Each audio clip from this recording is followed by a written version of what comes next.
this beauty right here, this is the former house of Upton Sinclair, the famous Pulitzer Prize-winning novelist and muckraker and would-be politician and social justice activist, and a staunch champion of the labor movement for his entire life.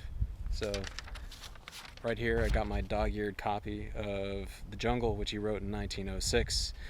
It exposed a lot of the horrible working conditions in the American meatpacking industry and actually led to a lot of changes, at least how the food industry was regulated, if not the labor movement itself.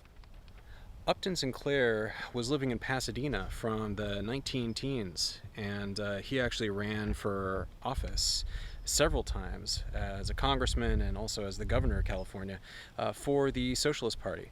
Now, he was not successful in any of those endeavors, but as a result of the fame, the notoriety that he gained from that, and of course, I mean, he was a very successful author at the time, there were a lot of folks coming by his house in Pasadena and annoying him, dropping by unexpectedly. So he decided to move with his wife from Pasadena out east to Monrovia in 1942, and that's when he bought this beautiful Mediterranean-style house.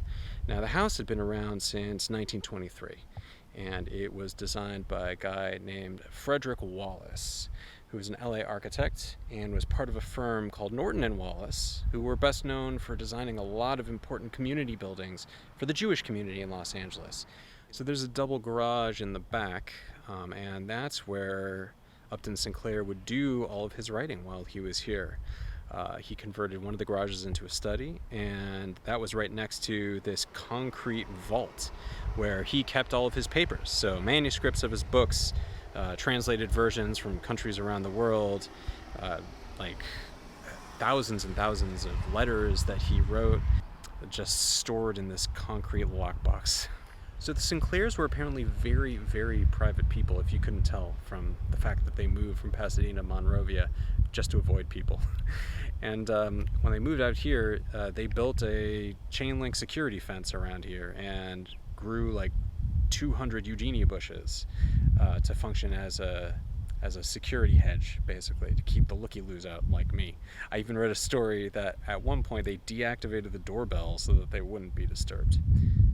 So while most of Upton Sinclair's best-known works were written in the decades before he moved out here in 1942, this is where he did his writing for the last 25 years of his life, in that study in the back. So most of the Lanny Budd series of books were written right here.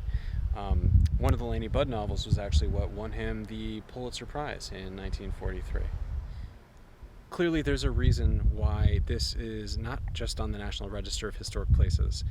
This is also a National Historic Landmark, one of only about 24 in Los Angeles County.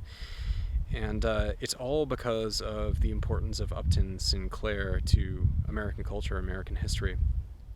I actually think it's really cool that the sites associated with the artists and authors that mean something to us are considered landmarks in themselves, because it's not often that you get to see just the place where it happens, you know, the spots where they live out their existences just as mundane day-to-day people. And this was that for Upton Sinclair. Thanks for doing LA with me.